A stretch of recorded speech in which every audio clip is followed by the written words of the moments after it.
Good morning, ladies and gentlemen. In today's video, I am going to be discussing last night's game between the Phoenix Suns and the Houston Rockets. However, before I get too far into it, I want to remind you all to leave a like and subscribe. I've been appreciating all the support that I've been receiving lately, and I hope to see that continue.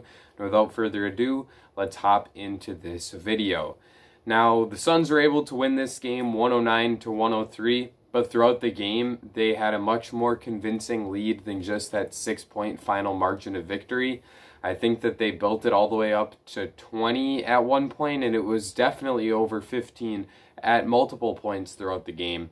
And at the end, the Rockets were able to put in a little bit of a run, give themselves a shot at winning as the game went down the stretch. Unfortunately for them, they weren't able to hit some shots, and Devin Booker kind of took over for the Suns and knocked down a few very key jumpers, as well as got to the line and hit some important free throws, and that kind of iced the game for the Suns. But the Rockets showed a lot of heart in fighting back to make this game at least close.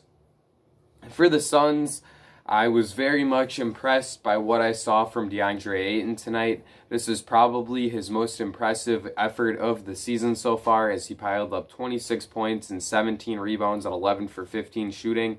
6 of those rebounds were offensive, and he also piled up 5 blocks. So tonight, Ayton was just playing at a super high level for the Suns on the offensive end of the floor. He was catching lobs from Chris Paul and finishing them at a high level in the pick and roll. I was very shocked to see that Paul only finished with 4 assists, and I think that perhaps all 4 of those came on lob passes to DeAndre Ayton. He also knocked down a few of those baby hook shots that he has gotten quite good at shooting. He also made a couple mid-range looks, and that kind of versatile inside scoring just brings another asset to this Suns offense, brings another fold into what they're able to do, and makes them all that much more dangerous outside of just the Devin Booker and Chris Paul stuff. However, it's not really the scoring that is super encouraging to me. It's the putbacks. Like I said, Ayton had 6 offensive rebounds today. He was able to get excellent position against a admittedly weak defensive Rockets front court with Christian Wood, who was a bit hobbled in this game by an ankle injury he suffered at the end of the first half, and also DeMarcus Cousins, who is genuinely a pretty good rebounder. So it's impressive that Ayton was able to put up those offensive rebounding stats against him.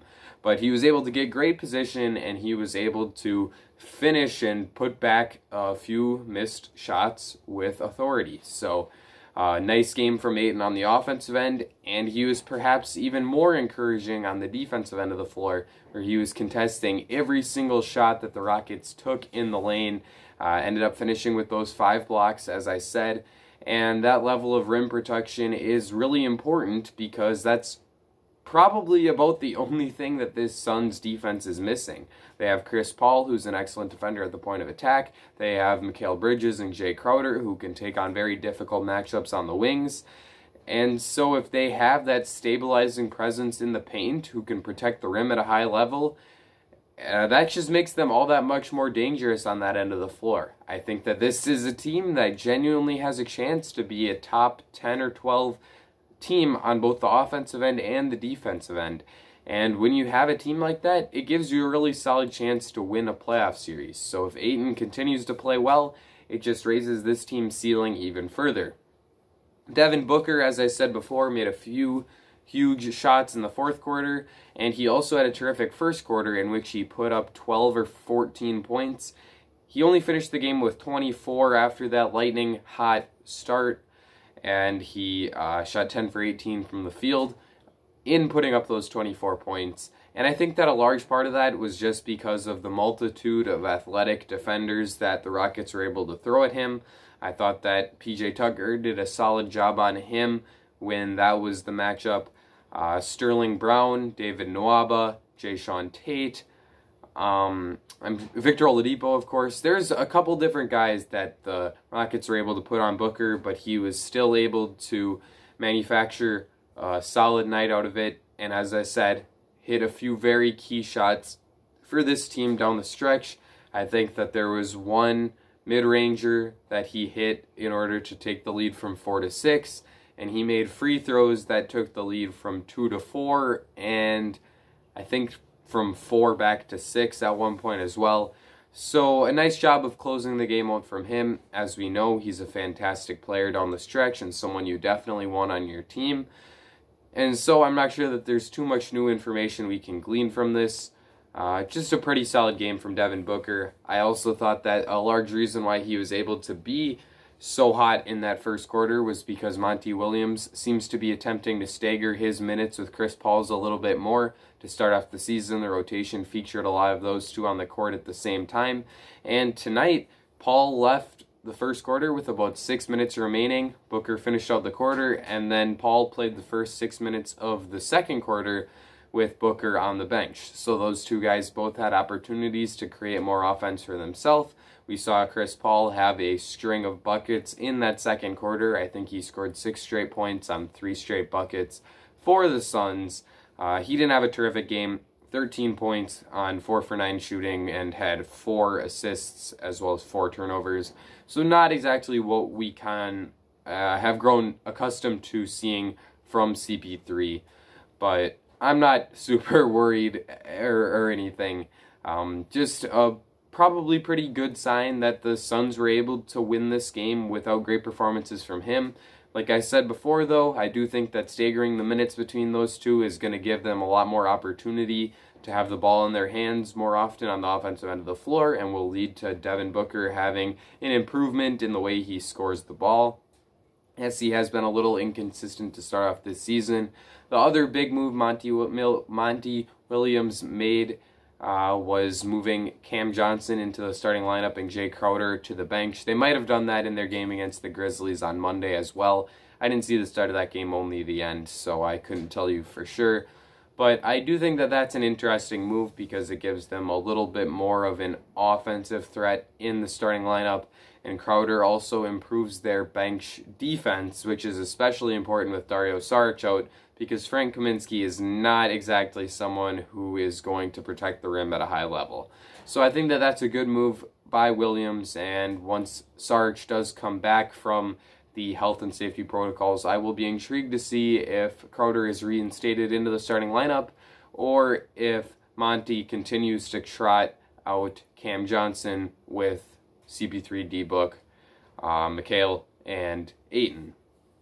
Moving over to the other side of things with the Rockets, I thought that Victor Oladipo needed to assert himself a lot more during particular times of this game. He finished with a solid stat line, scoring 22 points on 7 for 22 shooting. So obviously he wasn't real efficient, but he still put up 20-plus points. But both of those came in bunches. I think that he had a long run of consecutive scores. I think he had 8 straight points to close out the first half, and then he was closing the game for the Rockets as well in the second half, where he probably tacked on 8 more points to his total. So outside of those 2 3 or 4 minute stretches of the game, Oladipo really struggled today. He was very much limited on the offensive end of the floor, and at times you didn't even know that he was out there, as we saw Eric Gordon kind of do the lion's share of the lifting on the offensive end of the floor.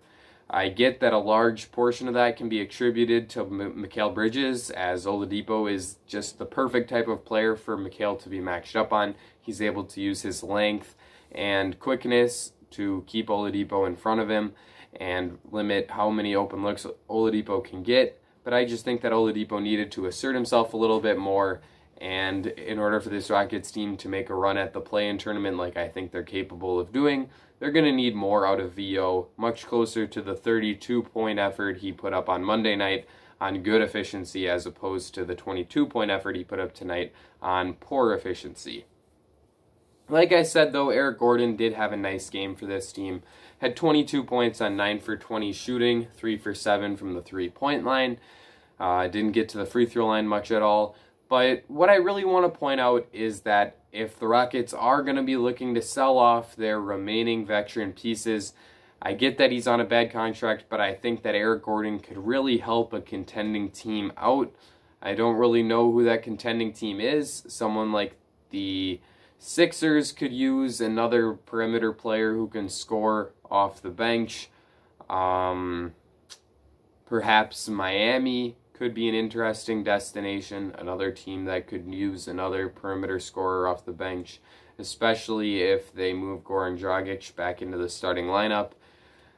I'm sure there are plenty of other teams that could use him, but overall, I just think that his ability to score could really help a team out, and if I were the Rockets, I would be looking to see what kind of value you can extract from him in the trade market. I don't think it would be too much because he is on a pretty expensive contract considering the level of player he is, but if I were a contending team and I thought that he could push me over the top as a fourth scoring option for my team, I maybe would be willing to throw in a first-round pick, assuming it would be very, very late in that first round.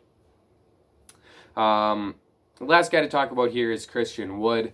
We had a bit of a scare tonight as Wood came down pretty hard on his ankle, and I was worried that it might be a serious injury, but he did come back in the second half and play the rest of the game, put up a double-double with 20 points and 11 rebounds, and I don't think that there's too much to be worried about in terms of injury concerns here. He was a little bit gimpy in the second half, but he still played well, and that's certainly a positive takeaway.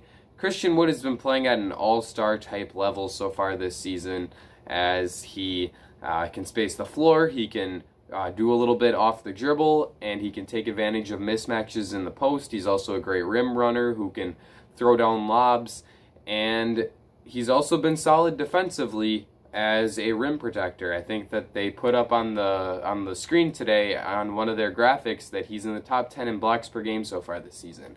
So good to see that Christian Wood is healthy, and I will be looking for him to continue to play well this season because the Rockets are going to need it.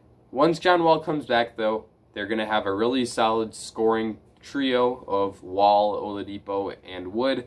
Those three guys can probably give you 60 points combined, pretty much on a per-game average. And with that kind of offensive production, they have a chance to be a top 12 or 13-ish team on the offensive end of the floor.